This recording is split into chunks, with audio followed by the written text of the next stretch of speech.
দেখো, সবাই বলে কাজের মধ্যে কোনো বড় ছোট হয় না, কিন্তু এটাকে বলার মধ্যে আর এটা মেনে নেওয়ার মধ্যে অনেক বড় পার্থক্য আছে। ছোটবেলা থেকে আমরা শুনে আসছি যে কোনো কাজই ছোট হয় না, কিন্তু যারা এই কথাগুলো বলে তারাই তার পরের মুহূর্তে বদলে যায়। ধরো একটা বদমাশ বাচ্চা বা যে হয়তো খুব বেশি ভালো পড়াশোনা করে না, তাকে দেখে, কিরে বাবু কটা ডি পেয়েছিস? বাচ্চা বলো একটা ডি পেয়েছে, একটা, রাজমিস্ত্রি হবে। এবার বাচ্চা তো সে মনে করছে রাজমিস্ত্রি মানে মিস্ত্রির রাজা।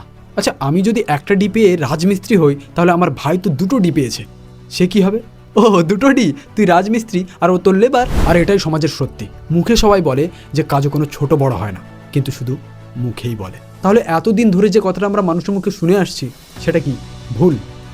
না, শুধুমাত্র পয়েন্ট অফ ভিউটা একটু আলাদা দরকার। যে জায়গায় দাঁড়িয়ে আমরা এটা দেখতে পাবো যে কোনো কাজে কতটা টাকা পাওয়া যাচ্ছে, সেটা বড় কথা নয়, কোনো কাজ কতটা গুরুত্বপূর্ণ সেটা বড় কথা। ফর এক্সাম্পল, আজকে যদি রাজমিস্ত্রি আর লেবার না থাকতো, তাহলে ইঞ্জিনিয়াররা শুধুমাত্র প্ল্যানই বানাতো, বড় বড় বিল্ডিং না। আর এই উদাহরণটা তোমরা যদি না বুঝতে পারো, তাহলে আর একটু গভীরে যাওয়া যাক। ধরে নাও একজন টয়লেট পরিষ্কার করে, তুমি তাকে কি নজরে দেখো?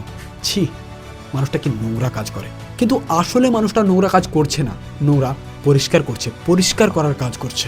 আর ওই মানুষটা যদি না করতো, তাহলে যার কাজ তাকেই করতে হতো।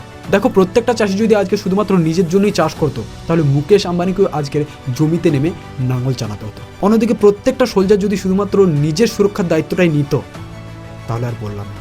এই নজর থেকে দেখলে কোনো কাজই ছোট না।